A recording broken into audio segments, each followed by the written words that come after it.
কংগ্ৰেছে বিপ্লৱ শৰ্মা কমিটিৰ ৰিপৰ্টখন পঢ়া নাই।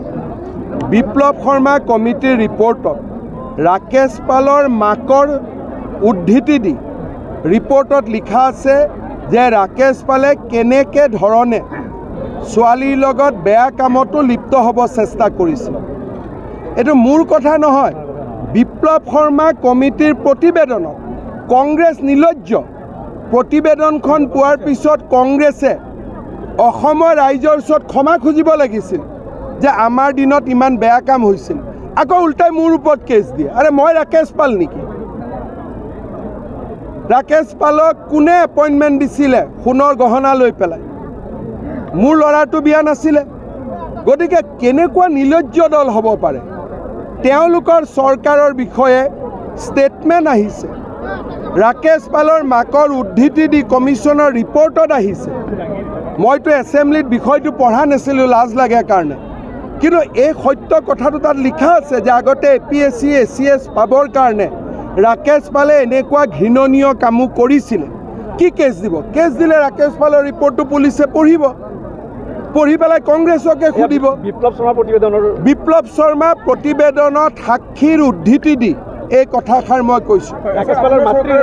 ৰাকেশ পালৰ মাকৰ উদ্ধৃতি দিয়ে ৰাতিলৈকে আপোনালোকে কমিটিৰ ৰিপৰ্টখন ৱেবছাইটত আছে, নিজেই চাই ল'ব। কংগ্ৰেছে বিপ্লৱ শৰ্মা কমিটিৰ ৰিপৰ্টখন পঢ়া নাই।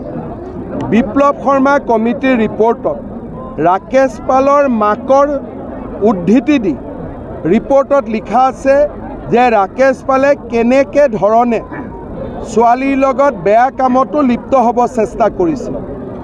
এইটো মোৰ কথা নহয়, বিপ্লৱ শৰ্মা কমিটিৰ প্ৰতিবেদনত কংগ্ৰেছ নিৰ্লজ্জ। প্ৰতিবেদনখন পোৱাৰ পিছত কংগ্ৰেছে অসমৰ ৰাইজৰ ওচৰত ক্ষমা খুজিব লাগিছিল যে আমাৰ দিনত ইমান বেয়া কাম হৈছিল। আকৌ উল্টাই মোৰ ওপৰত কেছ দিয়ে। আৰে মই ৰাকেশ পাল নেকি? ৰাকেশ পালক কোনে এপইণ্টমেণ্ট দিছিলে সোণৰ গহনা লৈ পেলাই? মোৰ ল'ৰাটো বিয়া নাছিলে। গতিকে কেনেকুৱা নিৰ্লজ্জ দল হ'ব পাৰে? তেওঁলোকৰ চৰকাৰৰ বিষয়ে ষ্টেটমেণ্ট আহিছে, ৰাকেশ পালৰ মাকৰ উদ্ধৃতি দি কমিশ্যনৰ ৰিপৰ্টত আহিছে।